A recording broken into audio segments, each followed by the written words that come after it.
Good morning बच्चों। आज आप लोग को सन्नादी आवृत्ति के बारे में बताएंगे। सन्नादी आवृत्ति क्या है? Harmonic frequency. किसी आवृत्ति की 2 गुनी, 3 गुनी आदि एवं आधी चौथाई आवृत्तियों को सन्नादी आवृत्ति कहते हैं। फिर सुन लीजिए। किसी आवृत्ति की 2 गुनी, 3 गुनी आदि एवं आधी चौथाई आवृत्ति को सन्नादी आवृत्ति कहते हैं। इन आवृत्तियों की उत्पत्ति का कारण एक ही वस्तु पर एक से अधिक दोलन बलों का कार्यरत होना है।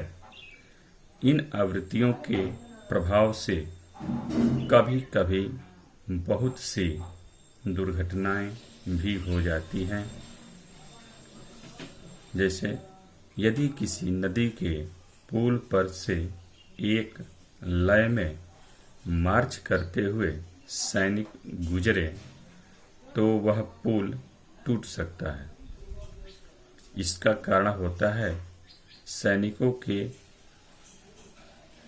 पदचालन से सन्नादी आवृत्तियां उत्पन्न होती हैं और उनसे पुल की मौलिक कंपन आवृत्ति के आयाम में वृद्धि हो जाती है, जिसके फलस्वरूप पुल टूट जाता है। यह लेसन जो था बहुकलीय प्रणाली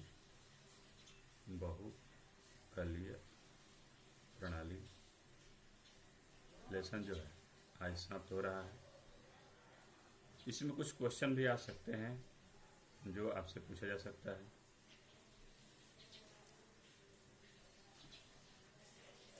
बहुफेज विद्युत सप्लाई क्या होती है?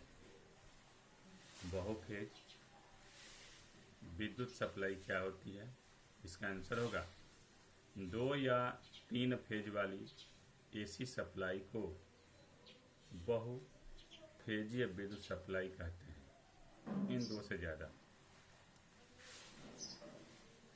फिर क्वेश्चन हो सकता है कि 3 फेज सप्लाई के तीनों फेजों में क्या अंतर होता है? तो तीनों फेजों की वोल्टेज और फ्रीक्वेंसी तो समान रहती है, परंतु उनकी विद्युत धाराओं में 120 अंश का अंतर रहता है। यह जानना जरूरी है कि विद्युत धाराओं में 120 अंश का अंतर रहता है। तीनों फेज का क्रम क्या होता है? आप लोगों को बताया गया था पहले भी, RYB, यानी रेड, येलो और ब्लू। ये 3 होते हैं, रेड, येलो, ब्लू। अब क्वेश्चन आएगा आपका, 3 फेज प्रणाली सिंगल फेज कार्य करने से क्यों अच्छी मानी जाती है? तो सिंगल फेज 3 फेज इसलिए अच्छा होता है क्योंकि वैद्युतिक मोटर स्वयं स्टार्ट होती है, पावर फैक्टर का मान उच्च रहता है, स्थिर टार्क प्राप्त होता है, अधिक आउटपुट एवं उच्च दक्षता प्राप्त होती है, समान आउटपुट के लिए मशीन का आकार छोटा रहता है। 3 phase supply power light, fan दोनों प्रकार के लोड के लिए प्रयोग की जा सकती है। अब इसे संयोजन कितने प्रकार का होता है? तो 3 फेज संयोजन 2 प्रकार के होते हैं। पहला स्टार संयोजन एवं दूसरा डेल्टा संयोजन।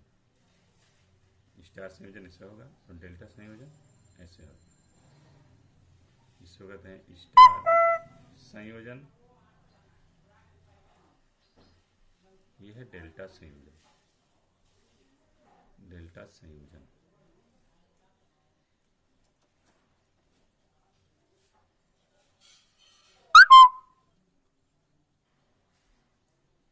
स्टार संयोजन क्या होता है? यदि 3 फेज अल्टरनेटर की तीनों वाइंडिंग के प्रारंभ वाले या अंत वाले सिरों को आपस में जोड़कर स्टार पॉइंट या न्यूट्रल पॉइंट बना दें तो इसे स्टार संयोजन कहते हैं। स्टार संयोजन में लाइन वोल्टेज और फेज वोल्टेज में तथा लाइन करंट और फेज करंट में क्या संबंध होता है, यह क्वेश्चन है। तो लाइन वोल्टेज बराबर लाइन वोल्टेज बराबर √3 फेज वोल्टेज या EL बराबर √3 EP। लाइन करंट बराबर फेज करंट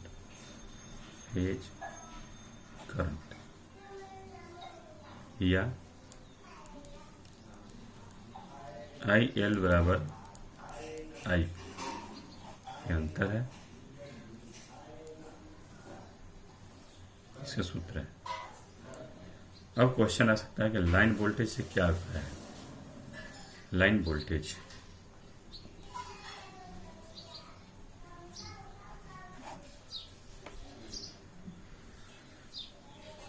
दो फेजों के मध्य विद्यमान, दो फेजों के बीच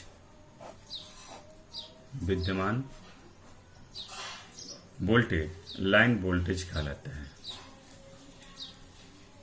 दोनों बीच में जो सप्लाई है उसी को लाइन वोल्टेज कहा जाता है। अब है फेज वोल्टेज क्या है। फेज वोल्टेज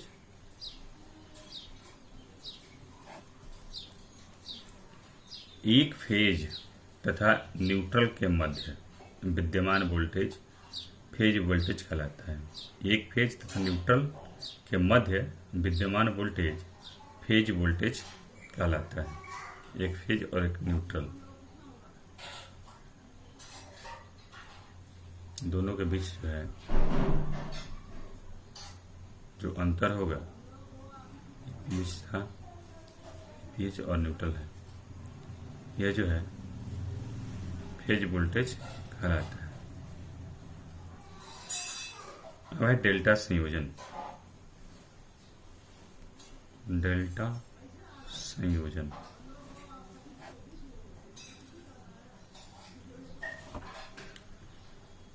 यदि तीन फेज अल्टरनेटर की तीनों वाइंडिंग को त्रिभुज की भांति जोड़कर त्रिभुज के तीनों शीर्षों से संयोजक सिरे निकाल दिए जाएं तो इसे डेल्टा संयोजन कहते हैं।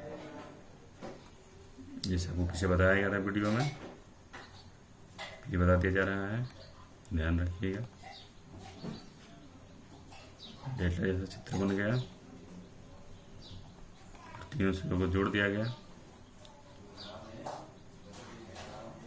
इसमें जो है ऊपर वाला R, Y और B, ये डेल्टा संयोजन है। त्रिभुज की तरह हो गया डेल्टा संयोजन। अब डेल्टा संयोजन में लाइन वोल्टेज और फेज वोल्टेज तथा लाइन करंट और फेज करंट में क्या संबंध होता है। तो लाइन वोल्टेज बराबर लाइन वोल्टेज बराबर फेज वोल्टेज, फेज वोल्टेज या EL बराबर EP। लाइन करंट बराबर √3 into phase current, phase current या IL बराबर √3 इंटू IP।